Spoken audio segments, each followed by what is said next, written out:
What's going on, everybody? Tello Podcast back again with another episode today. And today we are continuing our divisional look through and overlook of the next season for the NFL. Today's division is going to be the NFC North, as the last one was the AFC North. And yes, we are going to be talking football today, despite the fact that I am wearing a baseball jersey. However, enough about that. And you know what? I don't want to do so much chit chatting, so we're just gonna honestly hop straight into it today. With the NFC North, I think that we've got four teams that you kind of don't know what's gonna happen. I think the Lions are really the biggest not what if team question mark team.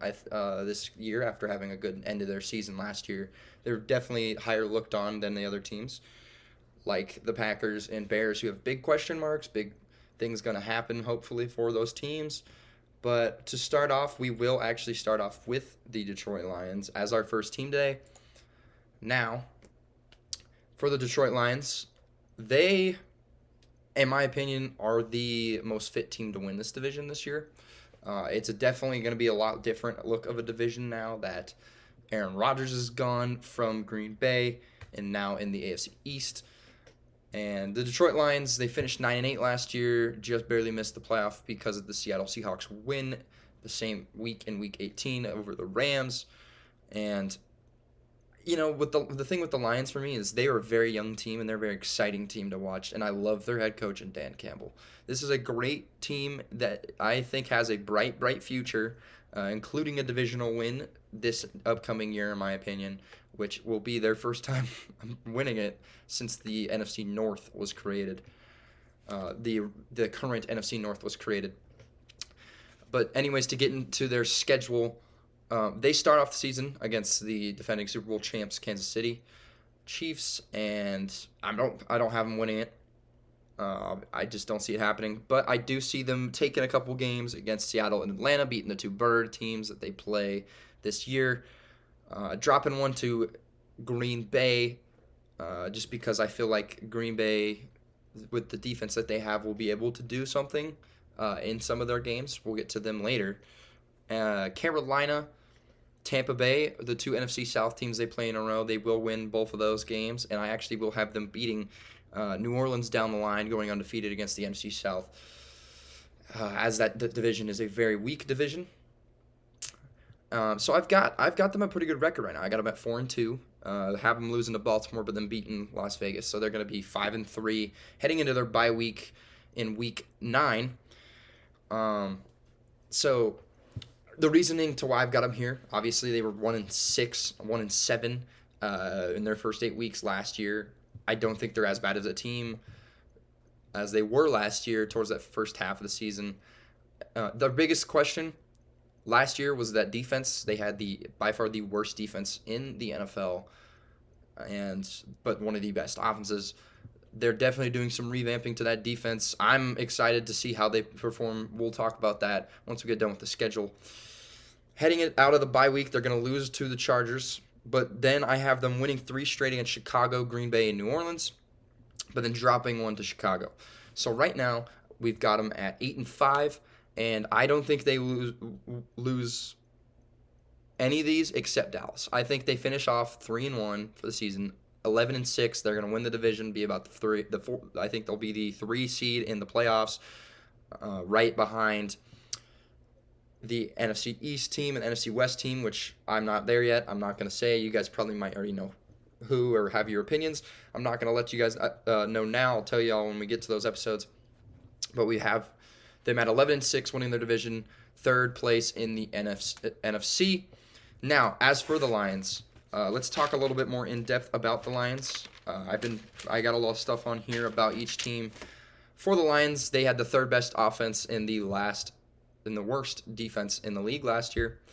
Their point differential was a +26 though, so they were scoring more than they were giving up, which is always something you need from a team is scoring more than you give up. But when you have such a polarizing team like that, 3rd offense, last defense, you can't rely on the point differential being something that's such a big factor for it. Because, I mean, they had a winning record, and they had the worst defense in the league. Do I think they have the worst defense in the league this year? No. I think that their defense won't be good. It won't be that good. It won't be such a big improvement from last year, but it will be an improvement. I mean, they had phenomenal rookie in Aiden Hutchinson. They had James Houston, who played only 7 games last year as a rookie and had 8 sacks. So to see a full season from him next year will be amazing to see. But here's the biggest problem with them was their coverage. They allowed 45% of third down conversions last year, which is third worst in 2022. And they had a very weak, very young, undeveloped passing defense with guys like Amani Oruwariye, who is now a New York Giant, Jeffrey Okudah, who is now an Atlanta Falcon, Kirby Joseph and Tracy Walker. And I believe, if I'm not mistaken, Tracy Walker didn't play all of last year. He might have played all of last year. But they've got that young core in Kirby Joseph and Tracy Walker back there, in my opinion. I think Kirby Joseph had a phenomenal rookie season. He had 3 interceptions against Aaron Rodgers alone. He only had 4 in the year, which is absolutely wild. The first player to ever do that in a season. But I think that the young core that they've got going on is a good thing for them, especially with the addition of Cam Sutton, the Pittsburgh Steeler that just got signed with them in the free agency. That's a big addition to have him at corner. And then obviously you've got C.J. Gardner-Johnson, who is a great nickel.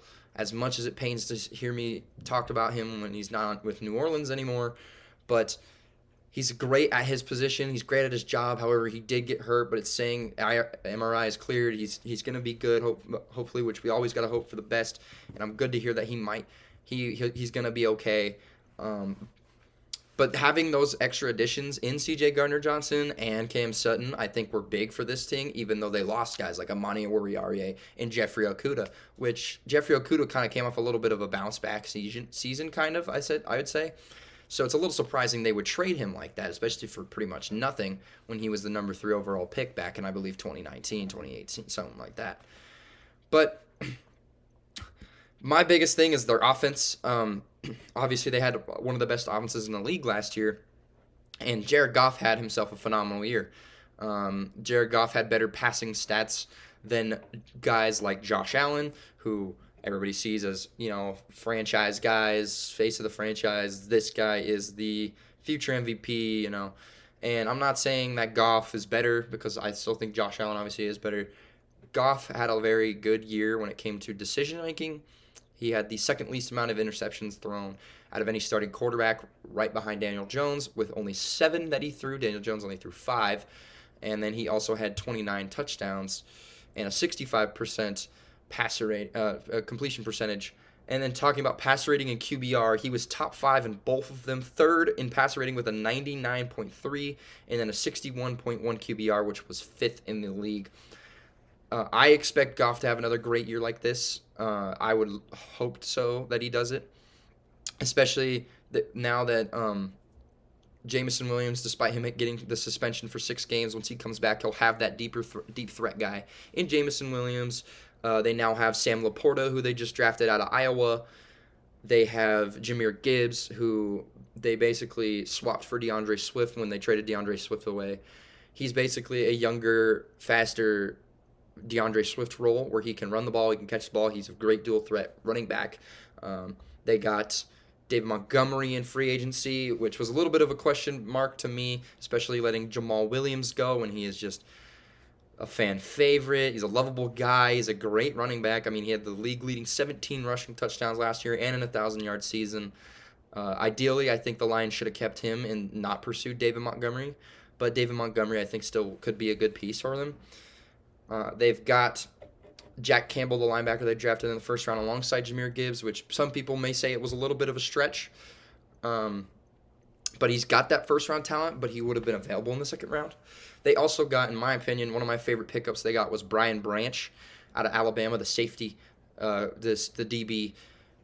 He was a great pickup for where they got him. I thought he would go earlier. I actually saw him as a first-round talent. However, he did not go first round. So I think they got a steal with that. And then obviously they got Hendon Hooker, who he is 25 years old, which is a big question. Big problem is this dude's almost as old as Jared Goff, and he's just starting his NFL career, and he's coming off the ACL. But Hendon Hooker, I mean, is a great quarterback where if Jared Goff eventually doesn't start work, it gets to the point where, like, okay, Jared Goff is not the answer, which, in my opinion, that's not going to be your answer. Jared Goff is not going to be your answer. You've got a guy in Hendon Hooker who we've seen him play in the SEC at Tennessee, and he was an absolute monster. A Heisman candidate until he got hurt. Still think he should have been a Heisman favorite, to be honest, even though he only played 10 and 11 games. This team, led by Dan Campbell, will be a very good team. It's got a very good roster. As I said, 11-6 and winning this NFC North. But I'm excited. I'm very excited to see how this team does next year. I think they've got the capabilities, obviously. They've got all the potential in the world. They've got a great young squad. And, I mean, only time will tell once we get to the regular season how they're going to go. Moving on to the next team, we actually are going to have the last year's NFC North winners. They went 13-4 last year. The Minnesota Vikings will be my next team.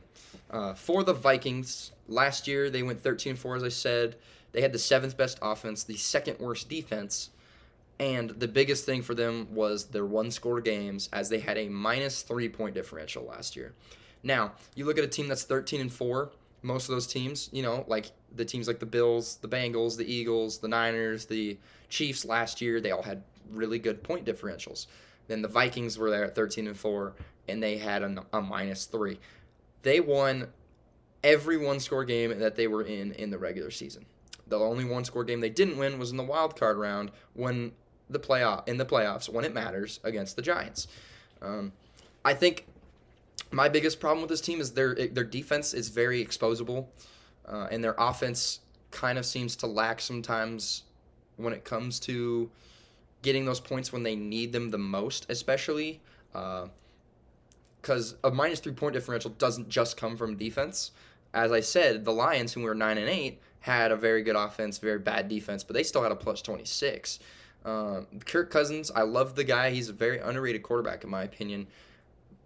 And I'm not putting the blame on him, obviously, but there were some instances, especially in the wild card round 2, when I was watching the game, I'd be like, they have to score here if they want to stay in the game, and they would punt. They would have to end up punting. And then there was an instance where the Giants, I was like, the Giants need to put some points on the board here to be able to win this game, and the Giants would go out and they would do that. So that was my biggest thing with the Vikings last year, and another reason why I don't see the Vikings even making the playoffs really this year. I think their team has gotten signs of weakness, losing Zadarius Smith. He is now a Cleveland Brown, releasing your fourth straight year 1,000-yard rusher Dalvin Cook, and saying Alexander Madison, the keys to the backfield are yours, was a very questionable move. I get it, the whole cap situation, running back situation is terrible right now and whatnot, but that was a little questionable still to me. And you can tell the Vikings are relying on having a heavy pass attack this year, despite having a very weak passing defense and a very weak defense overall, especially with getting rid of Eric Kendricks, basically their heart and soul of the defense for how long. But we'll get into their schedule. I am going to have them having a little bit of a shaky start. First 6 weeks, they are going to start off 2-4. But I do actually have them winning a game against San Fran. I think they can go out into San Francisco and face San Francisco and upset them with this passing team that they've got. I mean, obviously, it probably may not happen in my opinion. I see it happening. But going into their bye into Week 13, 12 games into the season, I do have them sitting at an even 6-6. Kind of still in that middle ground spot where they usually were for a long time. And I mean, I don't see them changing that much, as I do have them going 2-3 to end the season, which would end up putting them at 8-9. And you might just be saying I'm a Vikings hater. I'm a Saints fan, so obviously I don't like the Vikings. So it could be that maybe it's Minnesota Vikings bias.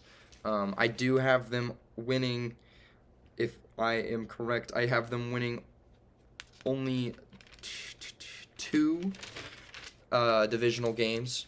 And I think the biggest thing is the whole point differential last year. I mean, you can't go 13-4 and have a minus 3 point differential 2 years in a row. All those one-score games that they won last year, I don't see them winning this year because of some of their spots that they're missing. You know, they had their draft class. I mean, Jordan Addison was a huge pickup, especially after getting rid of an aging Adam Thielen. You get that younger guy to draw more attention away from Justin Jefferson, even though teams will still give Jefferson the most attention ever. And you've also got KJ Osborne as the third wide receiver, who was a very reliable wide receiver 3 spot. I mean, I really liked watching him last year. And then obviously you've got TJ Hawkinson at tight end, one of the best tight ends in the NFL, who actually complements very well with Kirk, in my opinion. Now, back to the Dalvin Cook thing. Losing Dalvin Cook, I think, was huge. I would love to see Alexander Mattison perform very well, as I think he's a very good red zone running back, and it seems like that's kind of what they are going to resort to having their offensive play style as, a very big rushing the ball in the red zone, not really rushing the ball to set the tone. I don't think this is a team that will do that very much. But here, for the Vikings, as I said, 8-9. They released Adam Thielen, Irv Smith Jr., and they have a very weak cornerback room, which is not good for them, especially after losing Pat Pete, who I thought had a little bit of a resurgence year. He still is aging. But I'm just not confident in this team's ability to win all those one-score games. There's not much for me to say after that. So I will actually move on to the next team, which will be the Green Bay Packers. This is the biggest team when it comes to how their season's going to go, in my opinion. Everything depends on Jordan Love in this team. They had a very lackluster year last year. They went 8-9 with Aaron Rodgers, may I add, which nobody expected. I mean, and a lot of people thought this defense they had was going to be a top-tier defense last year. And to be honest, they were the absolute definition of middle of the pack when it came to offense and defense. They were both 17th in total yards offense, total yards defense. And then their point differential was smack dab basically at the middle with a -1. So this team kind of underperformed a lot last year. Everyone expects, Aaron Rodgers is on the team. He's going to dominate the NFC North. They're going to win the NFC North like always. And that's just not what they did. I mean, they absolutely embarrassed themselves, in my opinion, in some of their games. But to get into their schedule, I think Jordan Love has a great start to his season. They start off 4-0, but they do lose to Vegas, and then they lose to Denver after their bye week. But they do win 3 straight against Minnesota, the Rams, and Pittsburgh. So I've got them at a very high ceiling right now. I've got them with 7 wins, 2 losses heading into week 11, which is huge for them. But the second half is where it goes downhill. I'm going to have them losing to the Chargers, to the Lions, and to the Chiefs. I think 3 good teams for next year. Chargers and Chiefs, obviously really good teams with very good quarterbacks. Lions with a very good defense. Not a very good defense, a very good offense, very, very young defense. I think they'll be able to get it done. They will, however, for the Packers, they will bounce back against New York and Tampa Bay. As I said, Tampa Bay is probably going to be one of the worst teams. New York, we still don't know about them. They could have another season like they did last year. They could have a worse season. They could have a better season. I think they're a big question mark team too. But this, as I said, for the Packers, they might be the biggest question mark team, is how they're going to do post-Rodgers era. Because you look at it, they've had very little quarterbacks since the 1990s. They had Brett Favre. As soon as Brett Favre was gone, it was Aaron Rodgers. And now it's going to be Jordan Love. So he's got a lot of high expectations. And I don't think he might be able to carry him. They do lose the last 3 games, I will say here. And that'll put them at 9-8. I think that's second in the division. They could possibly make the playoffs once all my schedules are said and done. But to go a little bit more in depth about this Packers roster and this Packers squad, I think that their biggest thing that they did in the offseason was not get the first round talent wide receiver for Jordan Love. I mean, they've always had these problems with not doing it for Rodgers. Christian Watson, obviously they got him early second round last year, and he was in my opinion a first round talent guy, and he had a phenomenal rookie season for the time that he played. Really got to shine. They got Romeo Doubs, who could also be a very good player. I mean, Rodgers loved Romeo Doubs actually. And then they also just got Jaden Reed from Michigan State in this recent draft. But when you draft, you have the 13th overall pick. I feel like they could have gone with a guy like Jackson Smith-Njigba, which was a pretty obvious pick in a lot of people's eyes. Excuse me, but they went with Lucas Van Ness, who, don't get me wrong, it's nice to have that guy, so you can have that pass rush and solidify that defense more. And obviously you get a guy like Jaden Reed, but when Jackson Smith-Njigba's on the board, I think he's going to be incredible. He's in Ohio State. Ohio State produces NFL wide receivers, and the Seahawks got him at 20, which is an absolute steal. I mean, the fact that Jackson Smith-Njigba is going to be the wide receiver 3 on his team, and he's probably going to produce great numbers as a rookie, and the Packers could have had him as their wide receiver 1 or 2 alongside of Christian Watson. I think that duo would have been a very dangerous duo, because JSN plays like a CeeDee Lamb-esque player in the slot, and then Christian Watson would be your deep guy, and Romeo Doubs could be another deep guy. But they went with Van Ness, which is a very questionable thing. I mean, yes, he's an athletic freak. I just wouldn't have done it. They did actually go out in round 2 and get Luke Musgrave from Oregon State, who is a big tight end. Very tall, basically plays like a wide receiver. And then they got Tucker Kraft from South Dakota State, who's also a stud at tight end. I thought they got 2 of the top 5 tight ends in the draft last draft. But for their defense, Rashawn Gary's coming back. He only played, I think, 9 games last year. As I said, they had a very hyped up defense with Jair Alexander, obviously, Rasul Douglas, Darnell Savage in their corner as corners. They had Quay Walker, who had a good rookie season statistically, but he's a little bit of a head case. Had 2 ejections last year. People looked at the Packers defense and bought into the preseason hype, and they said this team, because the Packers defense players were always like, this is going to be a top defense. You guys just wait. And they didn't perform like one.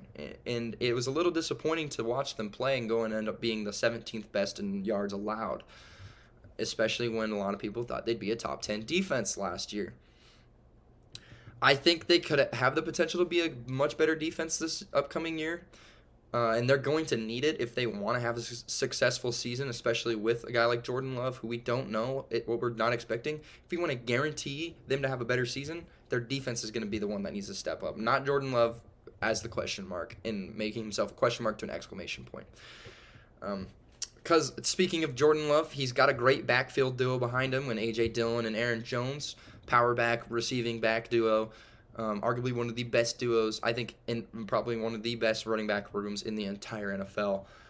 But more on Jordan Love. I mean, it's great being behind Aaron Rodgers for so long. You get to learn behind him, and you get to learn the way he reads the field. You get to learn like his skills. But obviously, we had those problems where it's like, when you draft a quarterback in Jordan Love in the first round, Rodgers probably felt a little shaky about that. And, you know, the relationship, in my opinion, kind of seems a little shaky at points.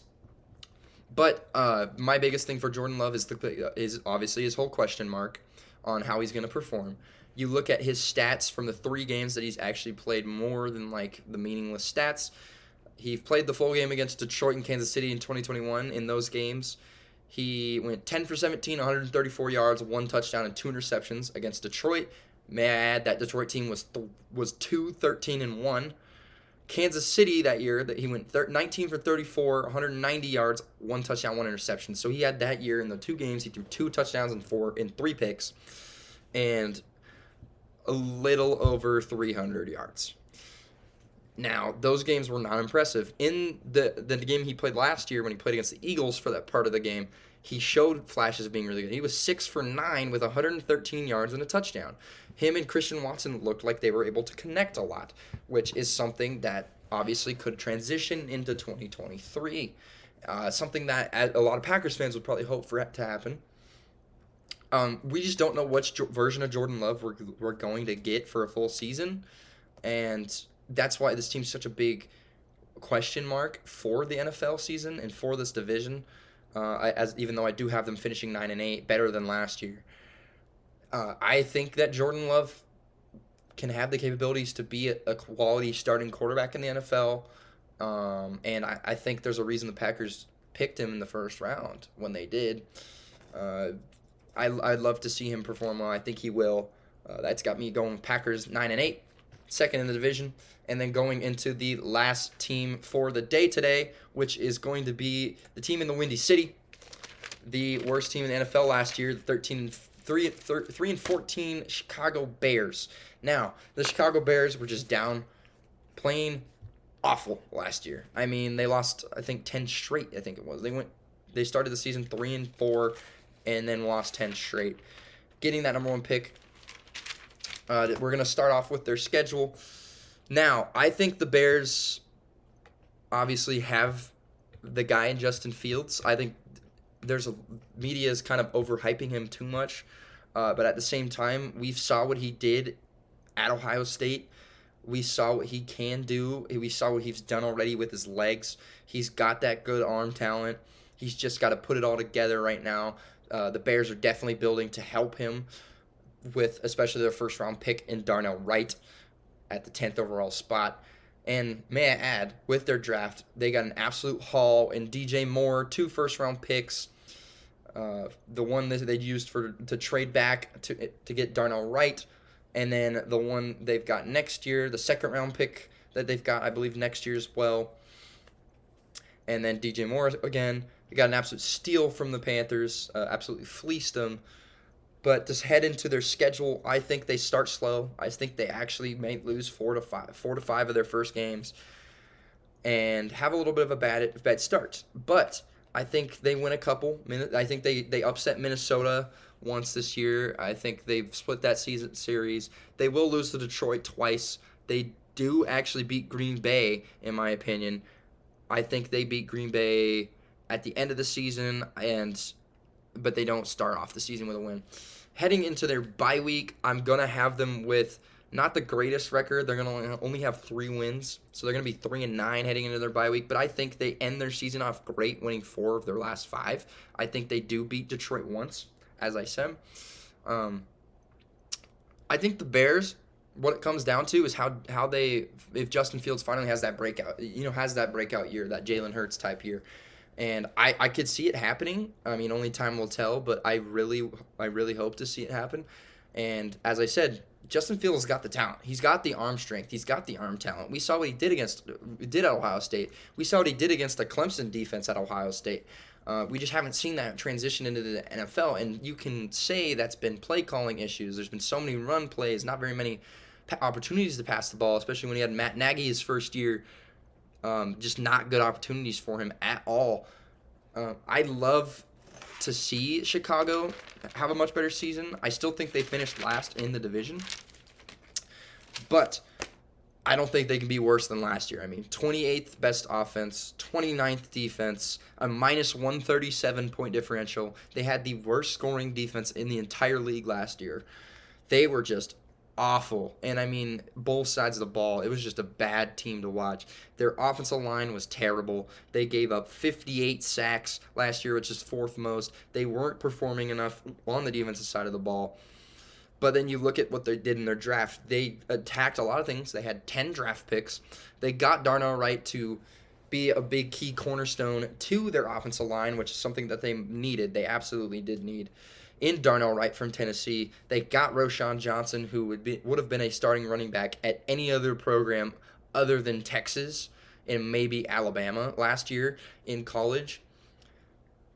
And he was phenomenal in the times that he got. And then they've got Tyler Scott, wide receiver from Cincinnati, who is known for speed. He is known to be fast. And having a guy who can do that alongside another guy like Darnell Mooney, who is also known for his speed, I think that their young wide receiver core just needs to perform.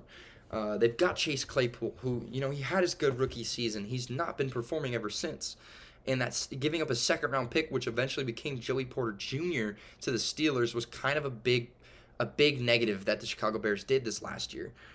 They also have Equanimeous St. Brown, who can be a serviceable wide receiver, and then Cole Kmet, who they just extended, who can be a good tight end. I think he's going to be a good tight end.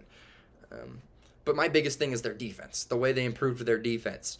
They drafted 3 defensive backs in the draft. They've drafted 3 D linemen. They got TJ Edwards from Philly on a very, very team-friendly deal for 3 years. And then they also picked up Tremaine Edmonds for not as good of a team-friendly deal, but still having those 2 good linebackers to be on your new roster is kind of a big thing for not only leadership on the defensive side, but just something to have, because linebackers is the core of a defense. The linebacker, you have to be able to play the rush. You have to play the rushing game, and you have to be able to play in the passing game. You have to be able to do both, and you have to be able to monitor the field and basically control everything and let everybody know what's going on. So having a guy in TJ Edwards, who just came off of a Super Bowl appearance, and Tremaine Edmonds, who is a very good linebacker, I think that's something big for them. And then also they've got a young secondary duo, in my opinion, in Jalen Johnson, who had a very good season last year and made a lot of strides. And then also Jaquan Brisker, who is the safety out of Penn State, who had a phenomenal rookie season, in my opinion. I love watching that guy play. Eddie Jackson, of course, is also a safety on the team. But the biggest thing is the D-line had was last place last year when it came to sacks. Only 20 sacks from a team like the Chicago Bears, who have been known for having very good defenses a lot of the times. They're having a very bad defense last year. They gave up 49% of third down conversions, which was last place in the entire NFL, which is absolutely saddening to hear for Chicago fans, and to hear that the Bears are doing that. That's just absolutely sad. And then, but for this next year, I think they did a lot for the defense. Having Noah Sewell getting drafted out of Oregon, and then, as I said, TJ Edwards, Tremaine Edmonds, having Jalen Johnson, Jaquan Brisker, Eddie Jackson, I think that they found out what they need to do on the defensive side of the ball. And I think they improved a lot with their, not only just having their younger guys improving throughout the season, picking up linebackers that they needed, their D-line, getting young guys in the draft, and then working on their offensive line a little bit with Darnell Wright. I think that Justin Fields obviously is in his best position out of any of his years. I think Justin Fields has himself a good breakout season, and I think Justin Fields will finish top 10, top 8 in MVP voting this upcoming year. They'll have a lot of improvement from 3-14 to 7-10. Unfortunately for Chicago, that still will be last place in their division, but expect a much better year and an up year considering they went 3-14 last year for the Chicago Bears. However, that's all I've got to talk about today for the Chicago Bears. So that means now that we are done with all 4 teams, we are done with everything that we need to go through today. So with that, I will wrap it up here. My NFC North predictions, just to summarize it for you: the Chicago Bears at 7-10 in last, the Minnesota Vikings at 8-9 in third, the Packers at 9-8 in second, and then the divisional winner for the first time in a long time, the Detroit Lions at 11-6. There you have it. Next week, we will be back with another division, which will be the AFC East, a very highly star-studded division, and a lot of people are expecting 3 really good teams in the division. But we'll see what you guys will see what I have to say. Thank you guys for listening. Thank you for watching. And next week we will catch y'all.